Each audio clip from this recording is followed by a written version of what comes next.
Welcome back, everyone, to the Small College Basketball Podcast, celebrating the players, the programs, the coaches, and the history of small college basketball. Again, this year, Small College Basketball would like to thank Visit Central Florida for their support of the Small College Basketball Podcast and the Small College Basketball Hall of Fame Classic. Start planning your Florida vacation right now at visitcentralflorida.com. Visitcentralflorida.com. And we are off and running. Year number 4 is upon us of the Small College Basketball Podcast. As a reminder, check out the podcast and listen to us on Spotify or Apple. If you're a returning listener, please leave us a nice review. Leave us a 5-star rating. You can get the video edition of the Small College Basketball Podcast available on the YouTube channel. You can find all those links at smallcollegebasketball.com. Many thanks to John McCarthy for having me back. Year number 4, the privilege to work alongside you and the privilege to watch a ton of good basketball. Always enjoyable to get back together this time of year. So much fun. We've been on the phone, we've been chatting and texting.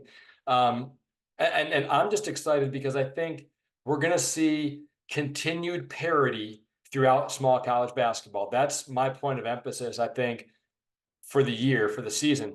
I want to ask John McCarthy, as I say thank you for allowing us to do this again, what are you most excited for?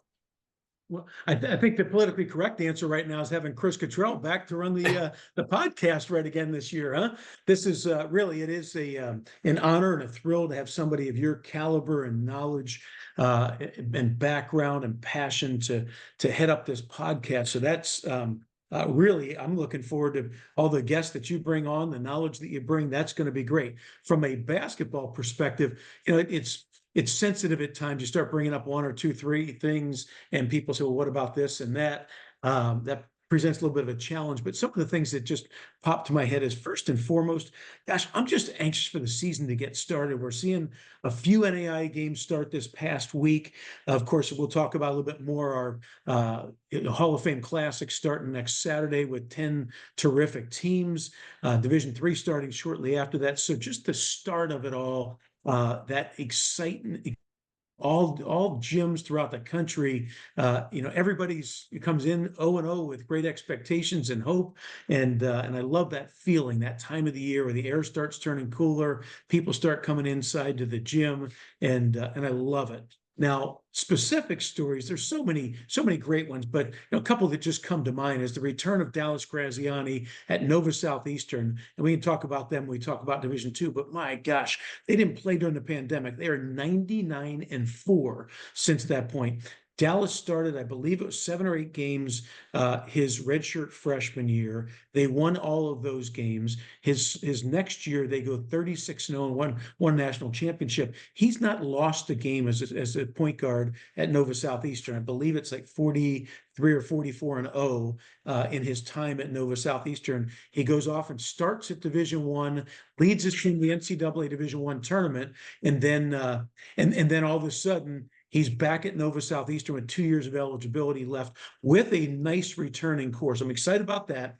I'm excited to see Jaden Booth back. Just a heart-wrenching injury last year in our Hall of Fame Classic after he goes and averages 34 points a game in the Hall of Fame Classic, go back-to-back MVPs. I know we'll talk about that maybe a little bit more as well, but I'm anxious to see him back and hopefully very healthy. Should be a very good Florida Southern team with a Jaden Booth that's healthy. I'm anxious to see what Chris Wright does at Langston. Heart-wrenching national championship game loss when they're up in the last minute. Wonderful job by Freed Hartman to finish that out. But that's 2 national championship games, once with Talladega, once with Langston in, I believe, the last 3 or 4 years. The turnaround he's done at Langston is incredible. And now you look at both the NAIA poll and NAIA Hoops, both have them ranked number 1 in the country preseason. I'm anxious to see what he does and their team at Langston. And I think you hit the nail on the head. Parity in Division III in the NAIA, it's absolutely up in the air on who can win a national title, who's going to win so many of the conference championships. There's so much so much parity out there. I'm anxious to see who rises as the season goes on, who gels, who really exceeds as we get into January and February. So those are some of the storylines I'm looking for, but I know there's going to be a lot of other ones emerge. And that's what's always fun, is to find those great nuggets of players that rise, of teams that rise, of storylines that rise. And that's what keeps us captivated. That's why we watch. Absolutely. I really believe in the parity impacting Division II and Division III, especially. But NAIA, let's start there. Games are underway. They tipped off on I'm sorry, on October 24th. So they're already underway. We're getting ready to tip off the Small College Basketball Hall of Fame Classic. But the NAIA, last year's national champion, Freed Hardman, they're going to start the year number 4 in the preseason polls. Langston, a unanimous number 1 across the board, as you mentioned, NAIA hoops report, and then also on the national website. So let's just talk real briefly about Langston. They return Mike Peake, Josh Smith, and they've got some transfers coming in. They've done a terrific job there. Coach Wright has done a terrific job at Langston. What are some of your deep dive thoughts on that team as they start out as a unanimous number 1? You know, the challenge and opportunity with a Langston is that they don't return much. They have the players you mentioned are brand new. They're just coming in this year. They're loaded with Division I transfers, and but what is amazing, what Coach Wright does so well, is build that camaraderie quickly, build that team concept quickly. I mean, to be honest, there's a lot of teams with a lot of talent. There's a lot of Division I transfers, junior college transfers throughout the landscape of the NAI. And Coach Wright brings them in a really talented group, but he gets them to buy into the team concept. He gets them to defend. My gosh, when you watch Langston, they defend. And so I'm anxious to see the new faces and how quick they buy in to the defensive end. Because I can tell you with Coach Wright, if they're not going to defend, they're not likely to be on the court very long, because they're going to get after it on defense. And that's kind of been their calling card, is defense. But just a note, and I probably should have had the statistic in front of me, but before Coach Wright got there, I believe the year before he got there, they won 1 game. I researched it, but I believe the year before it was 0 games. And so I think they had 1, maybe 2 wins in the 2 years before he got there. Last year, they were 35-2. The year before, in his first year, I believe they only lost 2 or 3 games. I think he's lost something like 4 or 5 games in 2 years from a team that had won like 1 or 2 games in the 2 years before that. Like, that turnaround, it's hard to describe. I mean, you've coached quite a bit, and I've coached quite a bit. How hard it is to win 20 games in a year in college basketball. The guy's won more than 30 a year for his first 2 years there, in a team that won 1 or 2 games in the previous 2 years combined. I mean, it's hard to describe what a job he's done. Just incredible. I agree. And his stockpiling of transfers, he's done it the last 2 years, and there is reason to believe it's going to work again. I mean, it just seems to be his calling card. We've been able to see it develop throughout the course of both seasons. Going to Freed Hardman, they lose a lot, but they return some shooters to the lineup, and Yeah. that's One of the that's going things, to be Chris, interesting as well. it is one of the things I really enjoyed after the season. As you know, we have the national award show. We bring in the national championship coaches, and I had an opportunity to spend quite a bit of time with Drew Stutz and his wife, and enjoyed him. One of the things I learned about him is what a first class human being he is. And the culture that he's really focused on building is pretty special at Freed Hardman. Those guys care about each other, and they really build a cohesive unit on both sides of the ball. So it's really enjoyable to watch a team like theirs develop on both ends. And a similar comment that I just mentioned about Langston is, Freed Hardman's going to defend. Some of the faces may be new, as we get with so many teams throughout the years, but they're going to defend. They're going to share the ball on offense. They're going to compete, and really compete. And he's just done a great job of building an incredible culture there at Freed Hardman. And what a run through the tournament last year for them. Congratulations to Coach Stutz and Freed Hardman. Just really impressive run last year. So we're going to talk about a few more teams, John, but today in NAIA basketball is the third day of the Abe Lemons Classic. It's one of the more prestigious tip-off events in NAIA. They have 3 top 10 teams on the schedule later today: Oklahoma City University, Missouri Baptist, Ottawa University, Arizona. Number 1, who we've just mentioned, Langston. Number 10 ranked team in the country, the Masters, Southwestern Christian. Number 5 ranked team in the country, Oklahoma Wesleyan, Mission University, and Oklahoma City University, the host school. So that Abe Lemons Classic is going on right now. Good opportunity to catch some quality basketball at the NAIA level. And we just mentioned, they have 3 top 10 teams competing today. What other teams in the top 25 are you most interested in the NAIA? I really enjoy what Colby Blaine has done out at College of Idaho. Samaje Morgan is such a terrific point guard. He's one of those rare ones that is so quick, so fast, but yet still under control. A lot of times you get the incredibly quick guys that are great with the ball, but aren't able to shoot, or really quick, but get out of control. Samaje Morgan's pretty special. I love watching him play. But the culture they've built there, the camaraderie, they share the ball so well. They'll play 8, 9, 10 deep. And Colby Blaine has just done a great job. So I'm keeping an eye on College of Idaho, Indiana Wesleyan. I mean, I think we've talked about Greg Tonagel over and over. You've had him on the podcast. Yeah. They don't make him much better than Greg Tonagel as both a coach and a human being. The I am third culture that they have built there. And in fact, they are so ingrained in that. You may have seen this. They're now just broke ground on the new arena called the I Am Third Arena. $30 million arena. Yeah, that's pretty impressive at that level. Apparently, some donors have bought into the concept of the I Am Third as well, huh?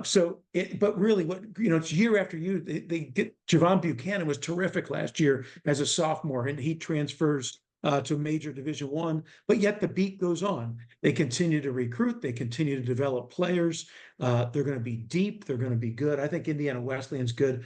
Oklahoma Wesleyan, we watched them open the season the other day against a really good LSU Shreveport team and pulled away in the second half with Jaden Liskey. Was fantastic. 14 of 16 from the field. Top 25 matchup, by the way. Commendable for those schools to start their season like that. Top 25 matchup out of the gate. And we're going to get really some of that at our event. Really good point, right? I mean, a lot of teams don't want to open up with top 10 teams or top 15 teams in the country, but right, kudos to both of them for scheduling that game early in the season. And Donnie Boswick, just year after year after year at Oklahoma Wesleyan, and even previous to that, they just seem to compete. I just really like Talton Jr., their point guard as well, is terrific. He's about 5'8", water bug with the ball, but makes really good decisions. Just a really good player, and Jaden Liskey, terrific. So I'm keeping an eye on them. And then, out in Arizona, you mentioned they're, going to be playing in the Abe Lemons Classic, and Arizona Christian, just same thing, year after year. Jeff Rutter's been fantastic, and Georgetown with Chris Briggs. You lose some talent, you bring in more talent, but he can coach, flat out coach there. And then Grace. Yeah. The focus, I was reading NAIA Hoops, and they brought up a real good point. It's real easy to focus on what Grace lost because, my gosh, Elijah Malone was terrific. Player. And the Gibbs brothers were terrific. They're at Marshall now. Both of them playing fifth year at Marshall. And you can look and say, my gosh, they just lost so much. And they did. However, the guys that were behind him can play too. They're going to get their opportunity. Ian Scott's terrific, 6'8", can run the court. He's multi-dimensional. I think they might be a bit of a sleeper. Maybe not that much of a sleeper since they put him in the top 10 in the preseason poll. But those are some of the teams I'm watching this year in the NAIA. But like we mentioned, there's so much depth. That doesn't mean somebody that's preseason 15, 18, 20 isn't going to be competing for a national title. There's so much parity and depth in the NAIA this year, once again. I would agree with that. And talking about the transfers, if we, as I was doing some research for today, out of the 12 All-Americans, first team All-Americans, 3 graduated, 3 are returning to school at the NAIA level. So Samaje Morgan, Vincent Moskowitz from Kaiser, and Mhm. then Cashy Knapp are all back. Yep. There were 6 that transferred, all went up a level. But I think with that transfer portal, we've talked about this probably Yep. ad nauseum to the listeners. Yep. It's creating parity. There are more good players out there. There are more good players available, and there are more good players that want to go play anywhere. I think with the increased amount of transferring, we're seeing, like everyone starts to understand maybe a little bit better how good NAIA basketball is, how good Division III basketball is. Like, before with the silos that they existed in without the transfer portal, it was very one-dimensional in terms of our school of thought. Now we're seeing this overlap of levels, and it's going to make for really good basketball, especially in NAIA. And with the quality of play at NAIA, one of the storylines that I had down is how about the performance of Riley Minix from Southeastern University? Let's talk about Oh, him for a minute, John, because that dude, he's a Bevo Award finalist. He just signed a 2-way contract with the San Antonio Spurs. I've had a chance to watch some games, some summer league and some preseason. I mean, he's really good. he's really good. Yeah, he's Sun Conference Player of the Year a couple times, Bevo Francis Award finalist, phenomenal 4-year career, ironically in Lakeland, Florida.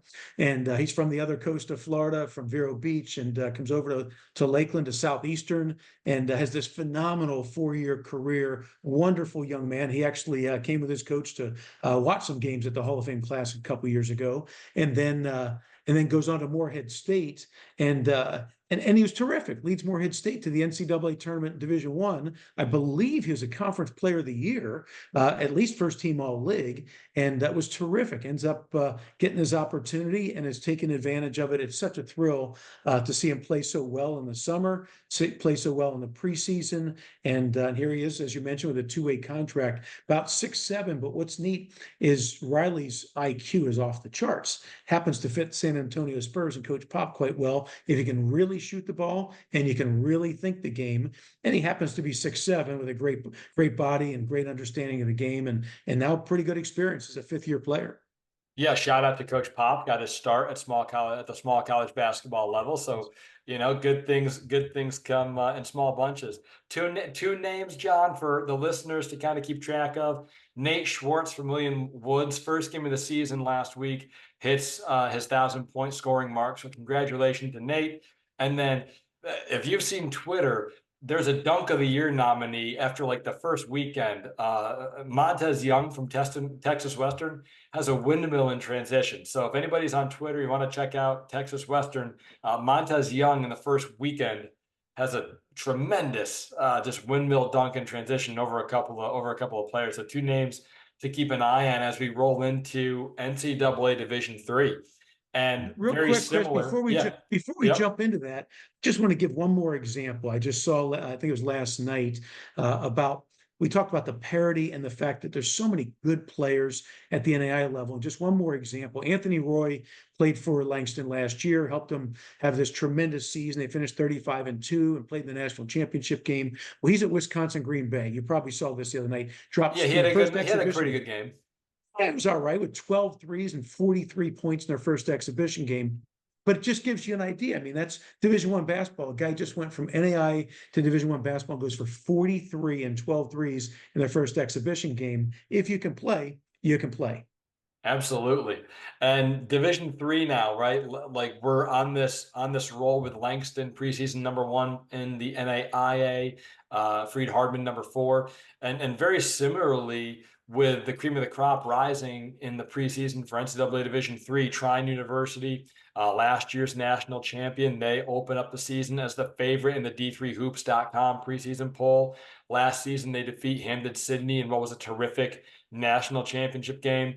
And let's start with Trine because they returned most of their offense, John, from last season. The bulk of their offense with 3 starters: Fred Garland, Aiden Smiley, Emmanuel Mangeligo. And then they've got Drew Moore back off the bench. So 4 of their top 7, top 8 are back, and they're probably going to be pretty good again. They're going to be real good again. That's, I suppose, why they're preseason number one in the country, right? But you're right. And congratulations, Coach Brooks Miller, class act, wonderful job. What was neat last year, for the sake of Division III basketball, was them winning roughly 30, 40 miles from home, from campus. And so I believe they broke the Division III record for a championship game crowd. It was either Final Four crowd or championship game, or both. They brought this tremendous amount of people, thousands of people, and Trine wins it 30 or 40 miles from home in Fort Wayne last year. But you're right. I mean, Coach Miller brings back the core of his team. They lose their starting point guard, but they bring back, as you mentioned, 4 of the top 6, 7 players on the team, and which is, a testament to why they're number one preseason in the country. But it goes back to the comment we keep talking about, this parity. They're one, but man, in the to get to the Final Four in the Elite Eight, they had an incredible game, hit a huge shot against Platteville. It could have just as well been Platteville in that same seat. And then Logan Pearson decides to come back, who's fantastic. What a beautiful basketball player.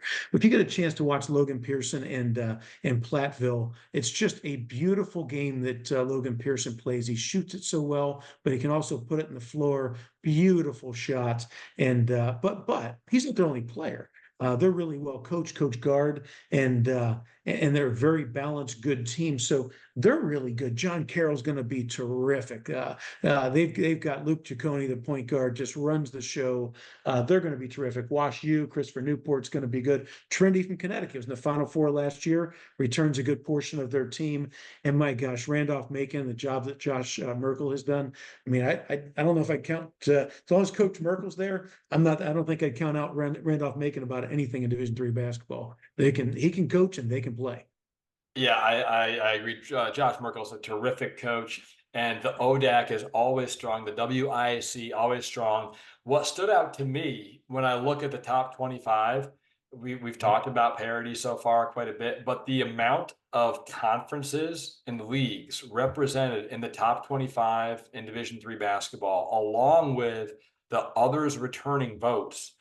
I mean, we've got SUNY schools. You've got Keene State has been good. They're going to remain good.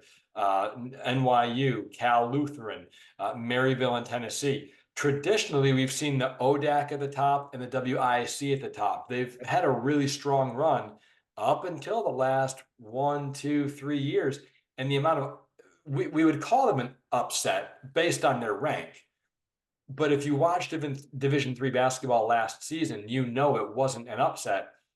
There were upsets all through the tournament last year. There was very few chalk that we watched go the distance in Division III basketball last year. And so I think that's really unique when we talk about some of the best teams in Division III. Just another one to throw out there. I think Calvin's going to be really good. Yeah. Jalen Overway, 6'10", was a sophomore last year. Really, he was very good as a freshman, but really came into his own last year. By the end of the year, he was just a beast, and he really good player. 6'10", big body, moves well, great hands. First team All-American as a sophomore last year, but he's back, and the core of their team's back. And I think Calvin's going to be pretty darn good as well this year. But like we said, if you're New York University, they come in preseason D3 hoops 2022 or number 22 in the country, or Hampton Sydney, who, we talked about, plays in the national championship game, is 23. That term almost gets me sometimes upset. Well, preseason now. I mean, if 23 beats 12, is that an upset? My gosh, they're a top 25 team in the country. They're good. They're really good. There's 440 teams in Division III. If you're in the top 20, 25 in the country, you're good. You're really good. And so it's wide open in Division III. Yes, Trine's good, and they earned themselves that number one spot. Yes, Platteville's really good. But my gosh, if we look in January and February and this is all jumbled up, it wouldn't surprise me at all, because there's a lot of really good basketball teams out there and a lot of really good coaches in Division III basketball. Yeah, and one of the players coming back that stand out to me, first, the third-ranked team in the country preseason, John Carroll, Luke Ciccone coming back. He's going to be such an influence on their season, and I think Christopher Newport with John Hines coming back, you know, multiple All-American. They've got Hollenbeck back as well. Just going to be really good. The top five are loaded across Division III basketball. Who are some other players that you're thinking of? You know, are you talking about in Division III or overall in small Division college? III, yeah. Yeah, you know what? That again. That's always so tough. But let me just throw out a few in Division III. I think we mentioned a couple of them. Jalen Overway certainly, Logan Pearson certainly, and John Hines sort of towards the top of that list, if you will. I Mhm. happen to really like Luke Ciccone at Yeah, John Carroll. He's agreed. such a heady player, but he's gritty. He's tough. He gets after it on defense. I think he's really good and maybe better than some people even realize at that level. Those are among the top ones, I think. But I also like Henry Vetter is back for his junior year at Trinity up in Connecticut. I think he's a really nice player. Ben Pierce is back at Embry, really nice player. And I'm still having a hard time pronouncing this last name, so forgive me for butchering it. But at Worcester State up in Massachusetts, Aaron Naremka. I'm butchering that one, but 6'6", great body, active, and really nice player. And at Dubuque in Iowa, Jalen McCants is back. I think he's a really good player. And then Grinnell. It's always interesting, watching Grinnell because some people say, "Well, the statistics are out of whack because their style of play." But they had a freshman last year, was a leading scorer on the team, is back again and put up big numbers in a small amount of minutes. Anxious to see Kai Te Huki. What a great It's name a good name. he's got. May make the all name team. 6'6" sophomore this year, but put up big numbers last year as a true freshman. So I think he's going to be really good. Scott Jaminski, I believe, is back at Tufts again this year. He's really good. And I'll tell you what, last year, Christian Green down at Trinity in Texas, as opposed to Trinity up in the Northeast, was a fantastic freshman, 6'6" freshman at Trinity in Texas, is back. And so I think those guys are all going to be good. And then I thought one of the guys who had a breakout season last year, but at times could be overshadowed a little bit, was Octavio Mhm. Brito. I'm sorry, Octavio Brito at Keene State. I say overshadowed because Jeff Hunter was spectacular, had just a terrific career, but Brito was actually their leading scorer, as it turns out. And I think now he's a 6'4", two-guard, three-man, and got a new coach, some new players. They leave Jeff Hunter graduates and was playing a little bit of professional basketball, is now going down with his initial head coach, to John Hopkins, as an assistant coach. And it's Brito's team now. So we'll see what this looks like at Keene State with Brito as a senior this year. But man, he is a talented player. So those are some of the guys keeping an eye on this year. But again, the one thing that we all know, there's going to be some players emerge, and that's the fun part, is discovering who emerges this year from a player standpoint, coaching standpoint. We can rattle off a lot of guys that are coming back that had really good seasons last year, as we've just done. But we know there's going to be players emerge, and that's the fun part. Yeah, that's the most exciting part, is to see the teams emerge that maybe we don't expect at the top. A game to watch later this afternoon. It's a really unique story. Number 23, Hampton Sydney, who we're discussing a little bit, and number 17, Guilford College. They're in the same league. They're actually going to play an exhibition game later today to benefit the Hurricane Relief Fund in North Carolina. So really special, considering they're both in the top 25. They're both in the Old Dominion Athletic Conference. They're going to play twice more in the regular season. And last year, they met in the NCAA tournament. It's very likely they'll meet again in their conference championship or their conference tournament this season. So, these two rivals, both going to be competing for an at-large bid at some point, hopefully. This coming together, this unity to raise money for hurricane relief is really special. So kudos to Hampton City and Guilford for playing this exhibition. That's a really good point. And on that, I want to mention one other, just throw a wonderful shout out to NAIA Hoops Report. They write a wonderful season preview that's very in depth. They do a great job. And what they did this year is they decided that they don't charge anything for it, which is wonderful, but they take donations. And for those, I'd encourage those to donate. They have decided that 100% of the funds that come in for that are going to go to Montreat College. It was just terribly destroyed with the floods there in North Carolina. And so kudos to for the game you're talking about with Hampton Sydney and Guilford for helping out with the hurricane relief. Kudos to NAIA Hoops Report for helping out with that. That's just great work of the heart. Good stuff there. Transitioning into one of our premier events, small college basketball is fortunate to have a number of exciting events between the Hall of Fame Classic and the Champions Classic. Let's turn our attention, though, to this weekend's event, tipping off later this afternoon. You've got the Small College Basketball Hall of Fame Classic at Florida Southern College in beautiful Lakeland, Florida. It pains me to not be there with you this weekend, John, but I'll be thinking of you. I'll be thinking about the sunshine and the warm walks along the lake that we get to enjoy from the arena to the media center. So let's talk about the Small College Basketball Hall of Fame Classic. Once again, terrific field, national championship game, participant and runner-up in Nova Southeastern, reigning national champion Minnesota State. Just an outstanding field once again, and some of those names that we associate with Division II basketball royalty. Florida Southern, of course, Point Loma, St. Thomas Aquinas. Just a terrific field. So go ahead and lay the Hall of Fame Classic on us. Boy, this could be a long one. I'll try to keep it short because I get excited about this stuff, of course. So we have 10 of the finest teams in Division II basketball that are coming together in Lakeland, Florida, as you did a great job of the preview. And what's kind of neat, if you look, from the end of last year to now, we got 6 of the teams that played in the Sweet 16, 4 of the 8 Elite 8 teams, and both teams that played the national championship game opening up here. And all the teams, frankly, should be really good. It's interesting. You hear, depending on people's viewpoint, people talk about, well, this will be the game of the event and this will be the best game. I don't know till they play the games which ones are going to really be the best games.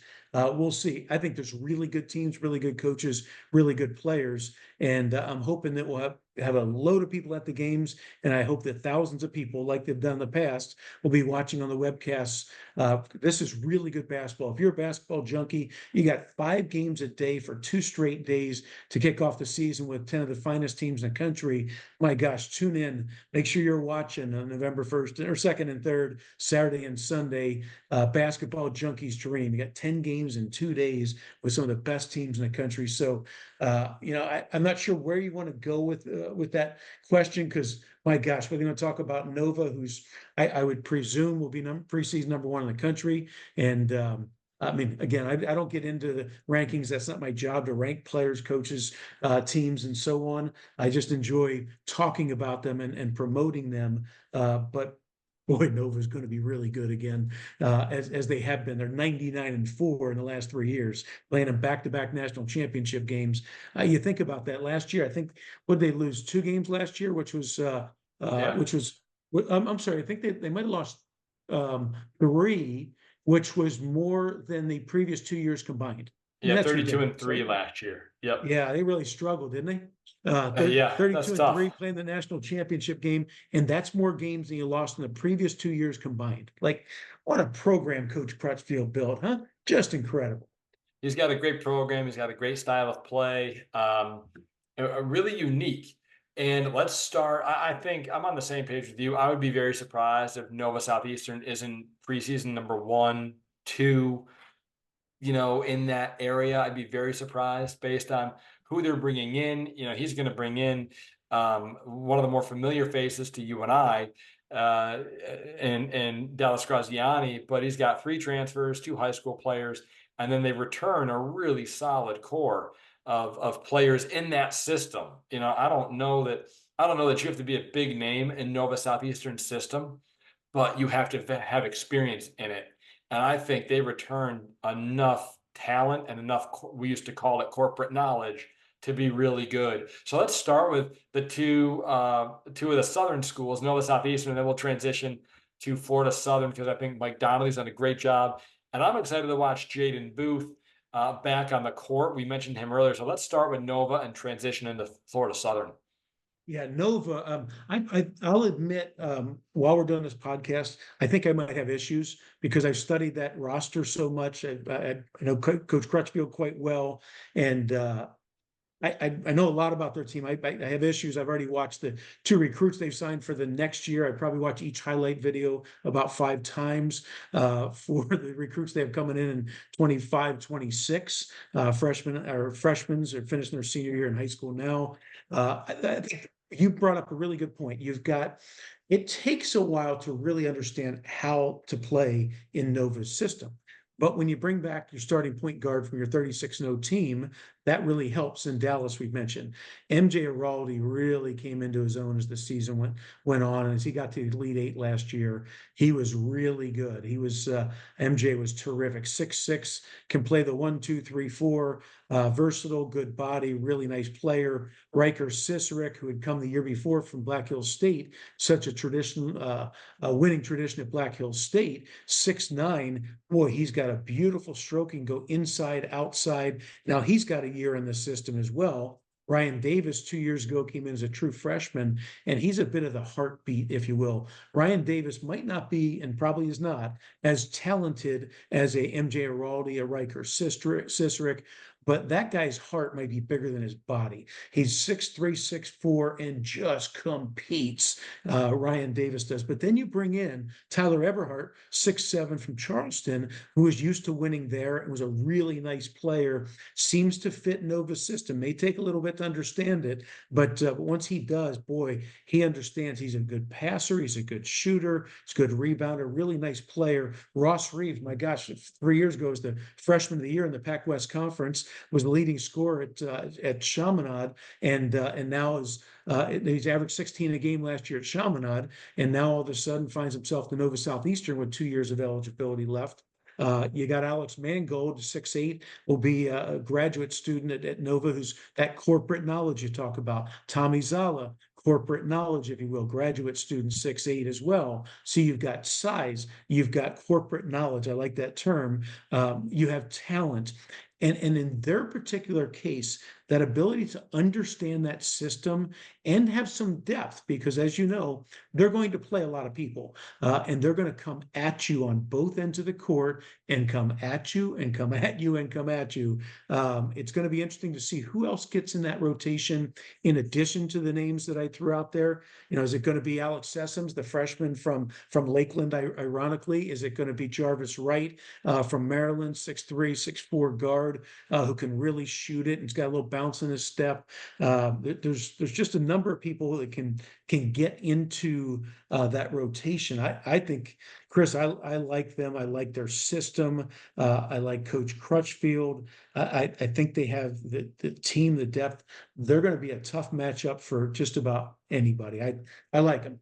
I think they're a really good team. So along that, two notes. First, we talk about corporate knowledge. I can't take credit for that. I'm not smart enough to have coined that phrase on my own, or that concept on my own. That's a Josh Schertz-ism, as you are probably aware. And I say, guys, I tell my high school team all the time, like, you're a senior, you're supposed to have corporate knowledge. And they look at me, you get all befuddled. And I said, we taught it last year. That's what that means. We taught it last year. So we try to instill corporate knowledge in our program, but it's hard to do at the high school level. But with that corporate knowledge in the system, RJ Sinahara is on the bench now as an assistant coach, right. Former Bevo Francis Award winner. The rich get richer, so to speak, especially at Nova Southeastern under Coach Crutchfield. And kudos, Chris, you mentioned the assistant coaches. Also, kudos to Nick Smith, who's been instrumental in recruiting some of these guys too, has done a really nice job. He played similar deal, played in the system, understands Coach Crutchfield's system, and now is recruiting the players, both he and RJ, to fit that system. So it's feeding itself now. It's I tip the cap, of course, to Coach Crutchfield, but you're right. Those assistant coaches are helping to recruit that and keep the system rolling. So the host school is Florida Southern College, and they returned Alex Steen, who you and I sat together and watched him as a young player last year, young post player last year. And we saw him, we both kind of said at the same time, he grew up before our eyes in that second game. Like he became a college player. He was a freshman in his first game, and then he became a college player in that second game. Just had a tremendous performance. He had a double double. Was kind of their foundation when they lost Jaden Booth at the end of that game. So I'm really excited to be able to watch this return of Alex Steen, see his maturity, and then also see Jaden Booth back on the court. They had 23 wins last year. Jaden Booth coming back has an opportunity to become the first back-to-back-to-back Hall of Fame Classic most valuable player. I mean, he was on a record-breaking pace last year at the event before he suffered the unfortunate injury. So let's talk Florida Southern. I think Mike's done a great job there. You know, I'm so glad you brought that up. The job that Coach Donnelly has done. What we saw before our eyes with Jaden Booth going down was just heart-wrenching. He dropped 38 in that game against Pembroke, with between a minute, 2 minutes left in the game. He goes down and just blew his knee out. It was just heart-wrenching to watch. Had, I believe, 30 in the first game, 38 in the second game, went 19 of 20 from the free throw line. He did it all. I mean, he was unbelievable. He was the best player on both those nights, and it wasn't close. I was going to say, honestly, there was a lot of good players in that event. On those two nights, you're right, it wasn't close. He was terrific and a wonderful young man, and it was just crushing to watch. So him coming back healthy is going to be a great story for him and for Florida Southern. I'm anxious to see, is he fully healthy? Is he the Jaden Booth we saw last year? Or is it going to take him a while to get back into that groove? I mean, even the year before, I remember there was a streak I was watching. It's incredible. 3 games in a row the year before with Florida Southern, he had 100 points and 0 turnovers in 3 games at once. Like, who does that? Like, that's unbelievable. And so him and we can't do that as a team. If we played 3 games, we couldn't do that as a team. We played 4 games, we can do that as a team. 100 points and 0 turnovers in 3 consecutive games. That was ridiculous. But you bring up the tandem, if you will, with Jaden Booth and Alex Steen. Well, last year Jaden goes down early, as we talked about. A little bit later in the season, Alex gets hurt and is out for a little bit. And what you just mentioned, there's a lot of people in that gym that night that saw what happened to Jaden, were just crushed. It was very hard to watch. And then you look and see they end up winning over 20 games. They played in the regional championship game against Nova Southeastern without Jaden Booth. I mean, somewhere along the line, I'm hoping somebody gives incredible credit to Mike Donnelly. You think you're clearly your star, your All-American player goes down after 2 games, and you still win 20 plus games, and you make the NCAA tournament, and you make the regional championship game. That's incredible. And Alex Steen went down for part of the season as well. And so now the 2 of them are back. One of the things I really like about Alex is how hard he plays. I mean, he's a pogo stick. He's 6'8", jumps out of the gym, but his intensity and the way, it's like you want to teach young guys how to run the court. Watch Alex Steen. He gets a rebound and he sprints down the court. He dunks it and he sprints back on defense. Alex, don't let me down if you're watching this. Make sure you sprint up and down the court again. And his growth Yes. in those first 2 games, Yep. like that's what I'm saying. Like, he became a college player in that second game. You could tell the first game, I think he came off the bench in the first game, or maybe in both, if my memory serves correctly. I think he came off. He's a junior this year, so we saw both freshman and sophomore years, because we saw him both years. But he was terrific last year and just got better and better and better throughout those 2 games. And it was like him and Jaden really started to click as we watched.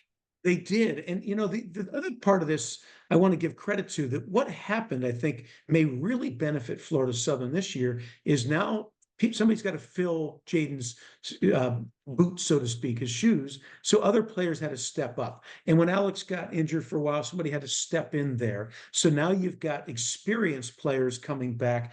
frankly, I think Dominic Denny gets overlooked an awful lot. Terrific point guard. He may not fill up the box score, but watch him play. He defends. He gets the ball to the right people at the right time. He can get to the bucket. He makes good decisions. Dominic Denny's really good. And then both Erickson Bands and Joe Moon got a lot of playing time last year after Jaden Booth got down. They're both talented players. And I like in watching a lot of the film, they brought in a big, strong 6'8" guy. I still can't pronounce it right. Fearbergs from the University of Maine, 6'8", but he's really built. End up starting a good part of the time for University of Maine, and they could use that other stud, tough guy down low. And if you remember, last year we watched UNC Pembroke was really good last year, Yes. and in the first game, Mari Miller was fantastic for him, big stud. He's at Florida Southern now. Yes. Peyton Gerald, 6'9", comes in to join him up front this year. And Peyton Gerald came from Catawba. He was their 6'9" stud in the middle last year. So now you got size. Now you got good guard play. I think Florida Southern's really good. And, who knows if Jaden looks like he did last year and for the entire year this year, I mean, I don't know. I think you're looking at a top 5-10 team in the country. If it takes them a while to get back and the team to gel and mesh, it may take a little bit longer. But I like this team, and I just, in a huge way, want to tip my cap to Mike Donnelly. I mean, what a job! Your best player goes down, your second best player goes down, and all of a sudden you're in the regional championship game. Incredible, incredible. I want to talk about two more teams, I think, that just deserve a little bit of recognition entering the event. Minnesota State. I mean, Thank you. reigning national champion, had just played one of the best national championship games as a basketball fan you'll ever watch against Nova last year. Um, just a great game. Like, guys, it was guys making plays. There was no walking the ball up and trying and hoping that they could execute something. It was just 10 really good basketball players at a time making talented plays. And so that win, I thought, was exceptional. They finished the year 35-2. They're preseason #1 in the Northern Sun coaches poll, and they return Kyrese Willingham. He's been named the preseason player of the year. He's pretty good too, alongside some of their core that's back. So let's talk Montana State for a moment. Yes, and first of all, congratulations to Coach Matt Morgenthaler. That wasn't an accident. You go 35-2, and you play in the Northern Sun. That's really good. Tip my cap to Coach, and also, frankly, Malik Willingham. He's been good his whole career, but he really turned it on his senior year, especially the second half of his senior year. Dynamic point guard. He was clearly the leader of that team this past year, and I tip my cap to him. What a nice career that Malik Willingham had. Now you turn the page to this year. He finishes up his career. Peters finishes up his career after transferring from Truman State and had a terrific year, obviously, with Minnesota State. But then you look and say, okay, so you lose those guys. It's almost like we talk about Grace on the NAIA side. It's easy to focus on some of the guys you lost. But for anybody who watched the games last year, Kyrese Willingham can really play. I mean, Kyrese Willingham's the one who hit the three-pointer to win the national championship with 2 seconds left for Minnesota State. 6'5", left-handed, 2'3", man, who's just gifted player. I like him. I think he's really good. Plays both ends of the court, go inside and out. But in addition to that, you've got Malcolm Jones, a stud in the middle. What a great body. Came off the bench last year, but 6'8", 245. Just a stud for them. The other guys that really stepped up. I thought Justin Egan's, as the year went on last year, really stepped up for them, and he's back again. So that backcourt, if you will, with Egan's and Willingham are going to be really good. And then they go and bring in some really good players. Caden Kirkman from Augustana, 6'8", stud. He was a stud freshman at Augustana.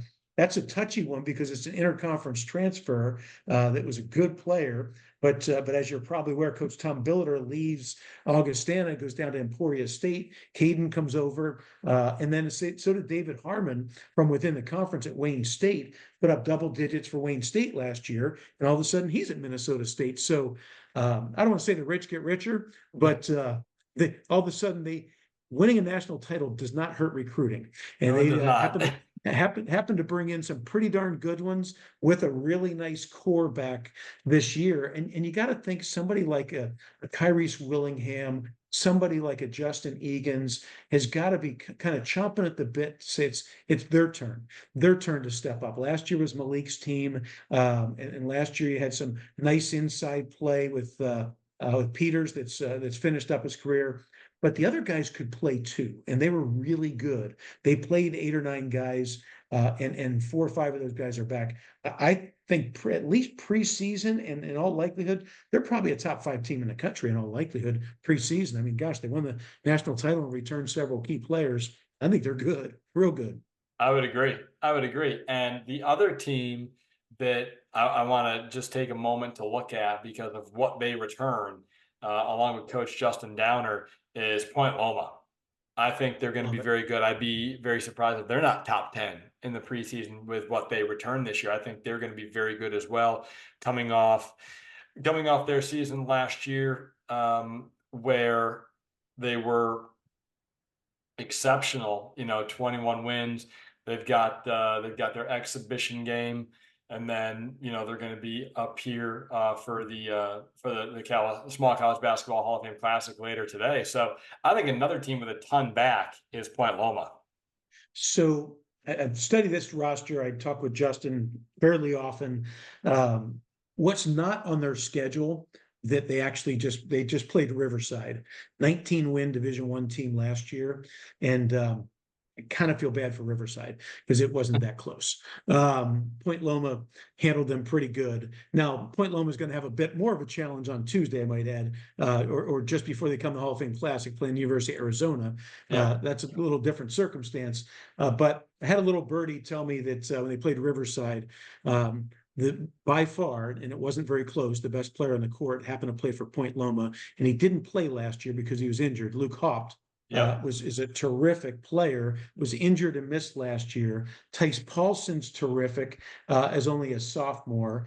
And Lifgren is terrific. He's a junior this year. They're just, and then, geez, who am I missing? I'm just drawing a blank. The other Paulson is really not Tice. Zachary Paulson. Terrific player. So these, something again, I go back to your comment before, and Kobe Josh's Barnes, comment. the guard, Kobe That's Barnes. right. Yeah. Kobe Barnes is back, and Mattingou is a stud. So this is a good end deep team. But talking with Justin quite a bit last year, and he was saying some of our best players are hurt. Luke Haupt was kind of the leading one, but several other key guys got hurt, missed a good part of last year. Then the flip side is other guys stepped in and stepped up, and those guys are back too. So now you're looking at, 7, 8, 9 guys that have a lot of experience coming back and happen to be talented. Depending on how they mesh and their health throughout this year, again, I don't know where you put them. Are they 5? Are they 8? Are they 15? I don't know. I know they're really good. They're going to be one of the best teams on the West Coast. Potentially, if they gel and everybody's healthy, they're one of the better teams in the country. And I think that matchup with Florida Southern, that's good. That's good basketball right there. That's going to be a very exciting game. And the one play as we transition out of this, now that we're a good portion of time in, the one player that I want everyone to kind of watch as we go into the Small College Basketball Hall of Fame Classic. I'm anxious to see where you go with this because I don't know where you're going with this. I'm going to an interview we did last year with Nick Brennigan. Oh, yeah. Top 5 3-point shooter in the country, averaged 3.95 made threes per game, leading a Carson Newman team with a lot back 3 transfers, and playing a much more challenging schedule this year in hopes of, making the tournament. Had 22 wins last year, didn't advance quite as far as they wanted to. So really excited to see what Nick Brennigan does. They remind me of last year's Cedarville that we had. Yeah. 1 or 2 core players, really good core around them. Maybe not a household name that we have in Division II, but Carson Newman and Nick Brennigan team to watch, I think, going into the weekend. Chris, they remind me when you talk about that. I don't know what the right word is, maybe not as much of a household name, but really experienced, really well coached. And like you said, happened to win 22 games last year with the core of that team back. There's something about experience, there's something about really good coaching and winning. So I think you're right. And that reminds me a little bit of another one that may fly under the radar in our tournament until you do a bit of research on them is Lake Superior State. You may look and say, well, that's not the name, so to speak, of a Northwest Missouri State and Nova Southeastern and so West Texas A&M and so on. However, they also played in the Sweet 16 last year against Ferris State, and they also return a high percentage of their team and their coach. And so you're looking at a really good team, a team that wins 20 plus games, plays in the regional championship game and brings most of their core guys back, and took an international trip this summer to kind of bond and build that camaraderie with each other. I think a Lake Superior State's going to be a really good basketball team as well. Yeah, this field once again is absolutely loaded. Absolutely loaded. The games are going to be good. We were talking on the phone maybe a month ago as we were preparing for this, and we said, I think we counted it together. Out of how many games did we say we've had in 4 years? This is how many years have we done this? I think we've had 2 games that have been like a 20-point margin. Yeah. I think every game that we came up with and that we've been able to watch together has been extremely competitive. Even if you have a ranked team and a non-ranked team, the juice, it's an NCAA tournament energy in that gym. Florida Southern does a great job of packing the gym, even when they're playing the 3rd game of the night, the 4th game of the night, the gym is packed at 11 a.m. Oh, well, you remember, I think it was last year, 2 years ago, you got Florida Southern opening up with West Texas A&M, who is preseason top 5 team in the country.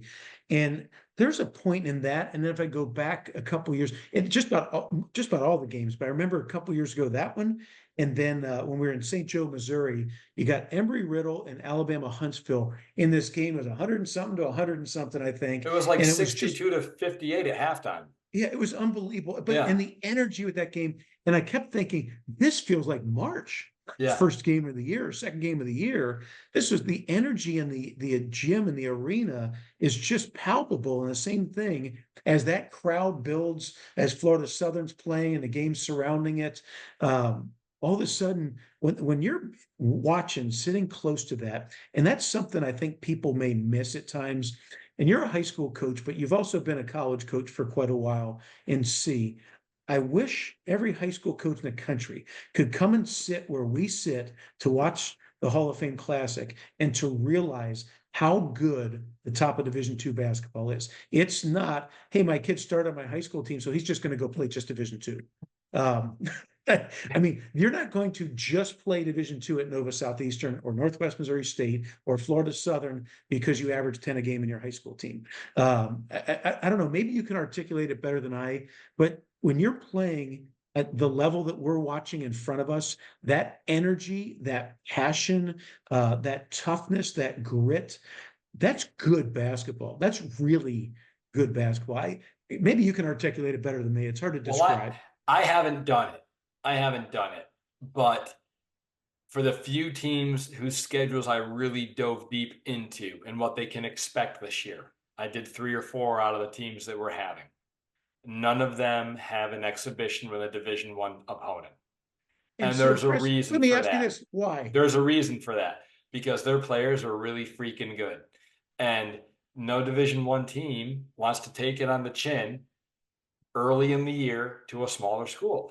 And that's, you're seeing the same thing in Division I now, this parity, this transfer portal for all of, and there is negativity around it. We're not teaching the resiliency that we need to be teaching at times. And we're not teaching, the stick-to-itiveness of generations and players in the past. But the portal has given a lot of kids a lot of opportunity to play college basketball at the right level. That's And that's a good you way know to what, phrase it. like I think I think you look at the top of Division II, they're really good. And most of those guys, if they wanted to go somewhere, we've seen it. We've seen quite a bit of them jump up, especially, as, juniors, seniors, and then for that fifth year, the opportunity has still been there for guys to go play at the next level. And that's the right level. And it's trickling down to Division III. We're seeing the parity there, the parity at NAIA. There are more there are more talented high school players playing at the NAIA level, playing at the Division III level, because there's so many experienced players in the portal. And it just gives the opportunity, I think, that the portal has provided for so many kids. Probably, if probably has outweighed the negative, not by a lot, but by enough to say that there are two sides to every story. Yeah, Chris, if you don't mind, I know we just have a minute or two left. Yep. I just want to throw a shout out to a couple teams I think would be really good. Yeah. Their coach has done a great job in Division II because, I'm not into the rankings. I don't rank teams. I want to stay out of that. I don't want to, perceive any perception of favoritism. I just like to promote the really good players, coaches, teams. People are doing it right, working their tail off. And in addition to the teams we've discussed that are in our event coming up, the Hall of Fame Classic. Here's some teams I just think are going to be good. Now, where I don't know. We'll let somebody else rank them and talk about them. But these other teams, in addition to the ones we've already talked about, I think are going to be good. I think UNC Pembroke has a lot back. I think they're going to be really darn good this year. I think Dallas Baptist is going to be good. They got a lot back. A couple of fifth-year guys that are back, including Cameron Kahn, and they're going to be really good. I think Lincoln Memorial. I know we've talked about them a lot in the Yes. past. But yes, they do lose a bit. However, Wes Ennis decided to come back. That was really helpful. All of a sudden, they've got to one of the leading scorers at Eckerd transfers in. They've got a leading scorer at one or two other schools in Division II transfer in. I think they're going to be pretty solid, especially as they gel, as Jeremiah gets some of the guys to gel that they got talent once again this year. And Washburn's going to be really good. They return a lot with Ben McCollum departing.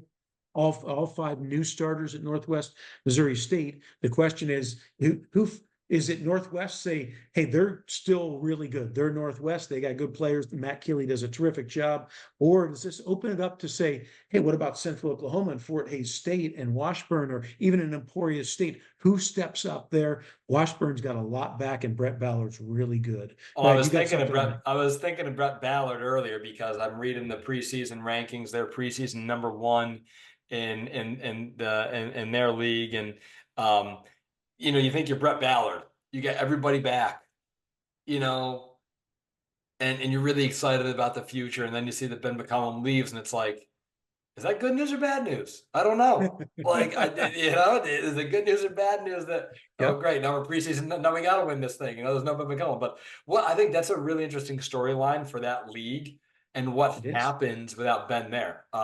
Yep. And along your point, I think Lincoln Memorial has a chance to be very good as well. Like the key pieces they've brought in that hasn't been like I think Jeremiah's still figuring out the formula for his coaching style too. Yep. Like trying to bring his pieces in the way he wants them. So really excited to see them. Go ahead. I think you had a couple Well, more. and just a couple other, I just want to bring to everybody's attention that's watching. We talked about Minnesota State, and rightfully so. We should be talking about them. They just won the national championship. They're bringing back a lot of good players. Their coach, they're going to be really good. At the same time, Minnesota Duluth, loses Drew Blair, but boy, they got the core of their team back again, and their fifth-year players. There's something about experience. They've got a lot of fourth and fifth-year guys. They're coming back. Coach Wheat's done a terrific job there. And Minnesota Moorhead, gosh, I think they won 22, 23 games last year, brings back their core again. I think they're going to be really good. A few, if you want to call them sleepers, probably the wrong term, but people may not be talking about them this year as they have in the past. St. Michael's ends up their preseason 1 in Northeast 10 this year. Not typically the proverbial household name, but that's good basketball they're playing. They bring back a lot of their guys. Lake Superior State, I mentioned Carson Newman. We talked about Fairmont State continues to do a really good job. They've got a few key guys back. And in the MIAA, I just mentioned them.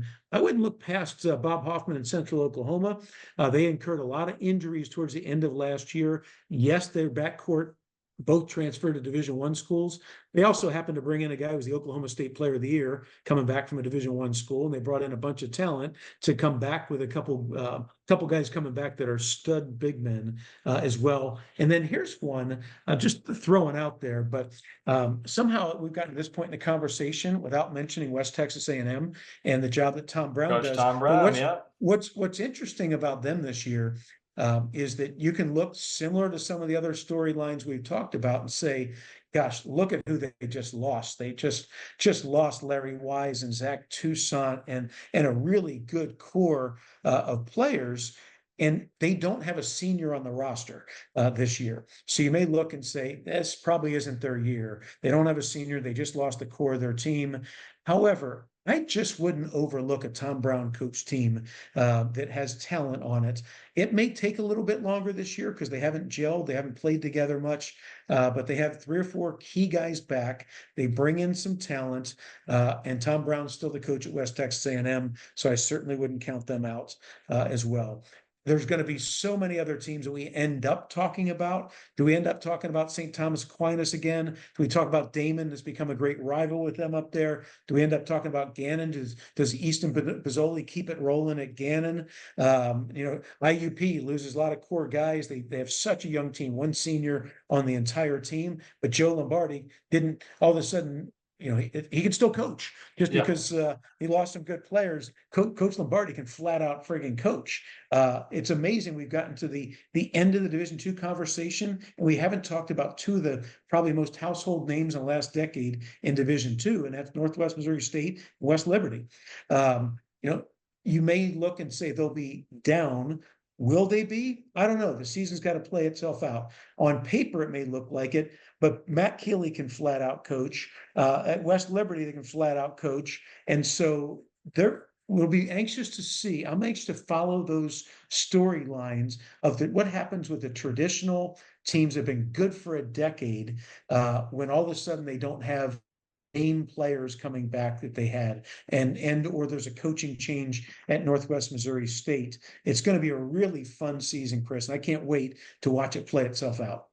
I'm with you 100%. And as exciting as it is to get started, we have more exciting interviews coming up. We're going to have some of the Hall of Fame inductees. We're going to have coaches coming in, and we're also going to have Wayne Gavati with us next week to recap the Hall of Fame Classic. So really exciting time of year. And, can't thank you enough. These conversations are always a pleasure. So, John, get some rest before the games tip off. I know there's a lot going on today, but have a great tip off to the season at the Small College Basketball Hall of Fame Classic. We'll catch up very soon. Thanks for all that you do, Chris. Great to talk to you. And it's going to be a great season. Here we go. Showtime.